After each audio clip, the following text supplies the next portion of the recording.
Puede ser que porque hace un ruido, se empieza a tocar y luego le hace feo de repente.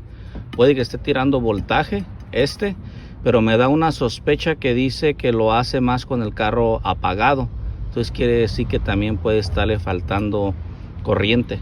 Entonces voy también a checar eso. Y el problema era aquí. Mira, esta tierra está tocando los puros pelitos. Ese era el problema. Se estaba como queriendo apagar el ampli entonces y estaba haciendo un ruido feo. Bueno, ahí tenemos la solución. Reemplazar esa tierra si no quieren pagar por cambiar todo ese cochinero.